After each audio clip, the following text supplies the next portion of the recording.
Welcome to the Wendy Sashimi podcast, where I keep it raw and real. All right.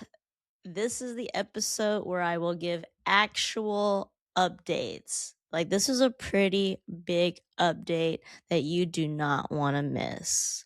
But I also want to preface, if you are wondering what the fuck you're doing with your life, you're not alone, and this episode is for you.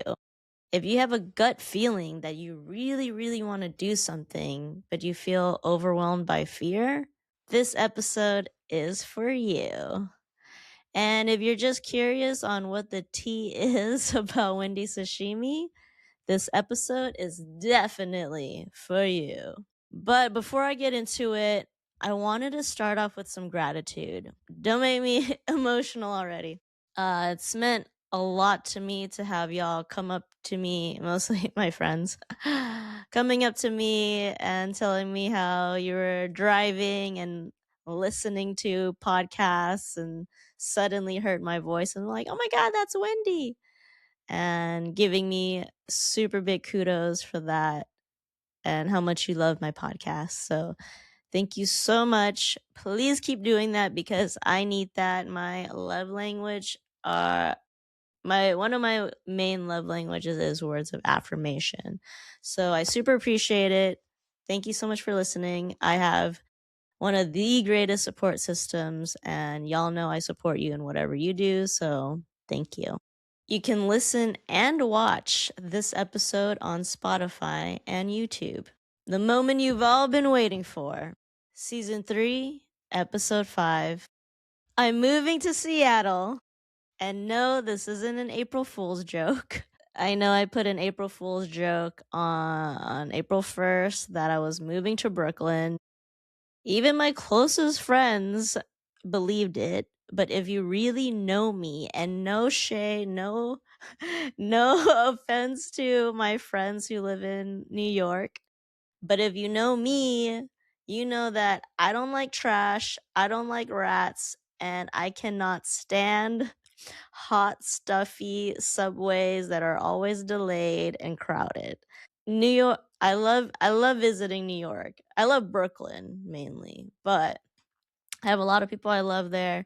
But for me, I would never move there. So why Seattle? No, I'm not moving there for a girl. There's no girl in Seattle for me yet. I'm not dating anybody. Let's just whoosh to the side. This episode is about me. This is about me following my gut and what feels right. So I've been to Seattle 3 times, and honestly, yeah, I was like, Seattle, ill. Like, people tell me it's like San Francisco 10 years ago or something, and I'm not even that fond of San Francisco. Anyway, so the first time I went there was like 3-4 years ago, and my friends and I only went to Pike's Place. Yes, we went to Pike's Place 3 days in a row. Love the place, great food, but I didn't really get to see the local side of it, the living side of it. So the beginning of this year, January 2026, reconnected with one of my good friends, Chelsea Holla. I wanted to go somewhere different, but I didn't want to travel. I know a lot of people are like, oh, you quit your job. Why don't you just travel the world? To be very honest, traveling is very taxing. I know it's a privilege to even have the option to, but I am in a space where I was trying to get my sleep and my rhythm back, so that I didn't want to travel. Seattle was close enough and new territory. So my friend Chelsea said, yeah, come over. And then I stayed at this cute little Airbnb in this neighborhood called Queen Anne near the Space Needle. The Airbnb was super cute. It was right next to a bunch of coffee shops with really good, some of the best breakfast sandwiches I've ever had. And I'm not typically into breakfast sandwiches, but I don't know, just like the produce just tasted so much better. And it was near a Vietnamese place, and it was near boba. I don't drink a lot of boba, but I love having the option to. So the neighborhoods were great. Walking, And then I hung out with my friend Chelsea and her other queer friends. We went to a lesbian dance party at this bar called Cowgirls on a Wednesday night. Yes, a Wednesday night. And it was poppin'. It was so much fun. There's actually a diversity of lesbians there, and everyone was just there to have a good time, and it was just good vibes all around. I know this is my podcast. I have to be super raw and real with you, so I have to mention this one instance that happened, but I'm not going to go into details about it because I want to keep this person's business aside, as we're friends now, not dating. But did open up my chakras. I haven't had sex in 3 years prior to that, and everything just felt right. So yes, Wendy got some. Yeah, baby. And that's all I'll say about that. But yes, my chakras were open, and I was just feeling a really good vibe on just being there, not just being on vacation, not just hooking up with someone, but really listening to my intuition. Most of y'all who are listening are my friends and already know me, but if you're new here, hi, I'm Wendy. I recently quit my corporate tech job at Google after 8 years because I was burnt out and I wanted to live more in alignment with my values and myself. And to be honest, I'm still figuring that out. It's been rough, but it's been very liberating overall. And I know that it'll come. But in the meantime, I also believe in just existing. Just be. You are enough. I am enough. So here I am announcing that I'm moving to Seattle. Not for a girl. I feel a very strong pull there. Good vibes. People I've met are super nice. And I know there are a lot of doubt.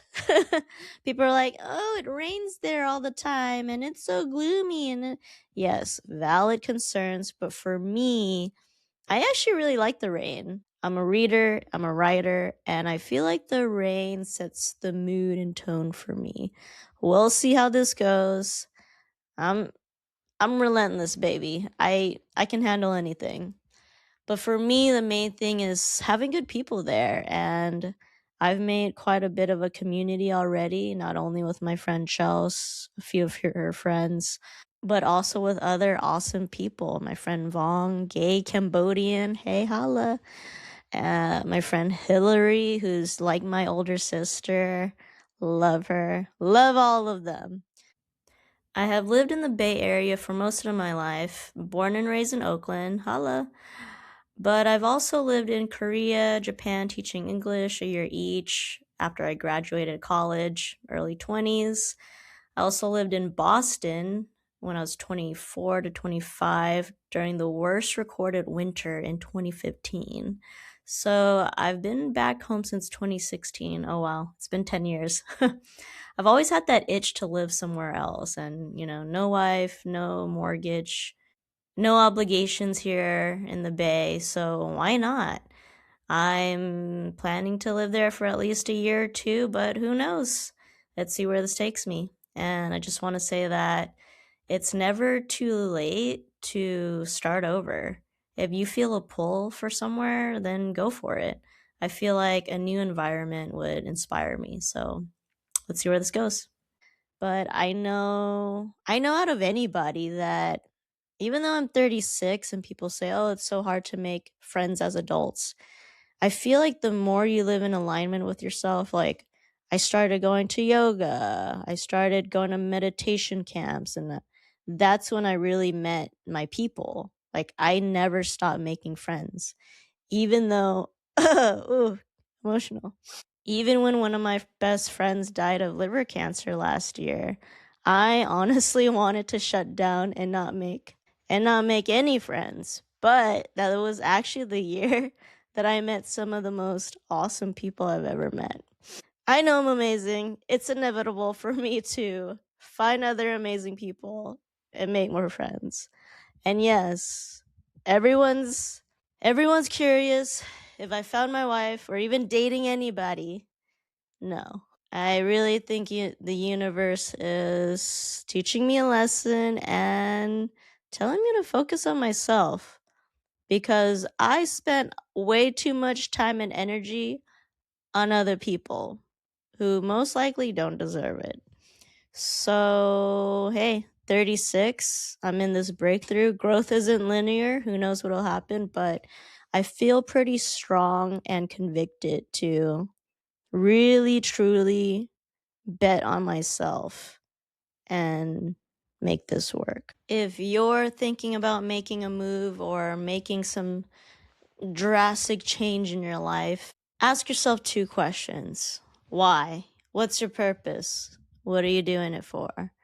Or maybe, honestly, sometimes you don't need a purpose. It's just, this just feels right. Just go with that. And no matter what situation you're in, I'm lucky, or people say I'm lucky. I'm 36, but I have no mortgage, no husband, wife, children, other dependents to think about. So I make my own decisions for myself. But in whatever situation you're in, remember that you have only one life and you have every agency to live the life that you want. When do I move? My official move date is June 15th of this year. Yes. I chose that date specifically because it is after Griffin plays in San Francisco and 2 weeks before Pride in Seattle. Yes, my mind is still on the babes. People are like, oh, you're not going to stay home for Pride. I've been to so many Prides in the Bay Area. Had my fun, been there, done that. Time for something new. Love y'all. Happy Pride. But that is my plan. Am I going to have a going away party? No. I just feel like I'm so much older now. I still like to party. I still like to have fun, but I'm just done with planning my own shit. If someone else want to plan my goodbye party, go ahead. Once again, I'm not moving forever. I'm moving for a year or two. Let's see. But I feel like it's not a big deal to me. And I think as I've gotten older, I honestly wanted to leave quietly. I wanted to be like, all right, I moved. Bye, motherfuckers. But, that's not my style. And I know I would upset a lot of people who love me. I'll leave off on this note.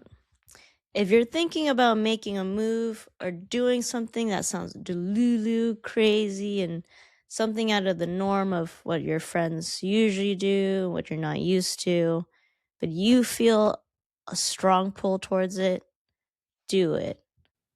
To be honest, a big part of why I'm moving is to get away from the noise. I don't meditate enough to block out the noise of my friends and family. I feel a certain constraint when I'm home. I love y'all, but some of y'all have too many unsolicited opinions, which I know comes from a place of love and care, but I have gone this far trusting myself and I'm gonna do what I wanna do. Don't listen to people who don't pay your bills. You are the vessel that lives this one life. So trust, believe, and bet on yourself. If you make mistakes, pivot. But look at you. You're doing it and doing it and doing it well. I think you need to really break away from people who have limiting beliefs. Love those people, have a certain capacity with them. But as you expand your mind and your life, you need to be around people who are your cheerleaders, who are your number one supporters. I'm 36. I'm moving to Seattle. I'm excited to deepen the connections I already have there and make new friends. Build community, help more people have access to food and resources, keep creating content that inspires people to find strength and vulnerability, and live life more authentically to you. Thank y'all so much for listening. Super appreciate y'all. Love you. Follow. Share this with anyone else you think might need to hear this. Stay kind. Peace easies. Wendy Sashimi.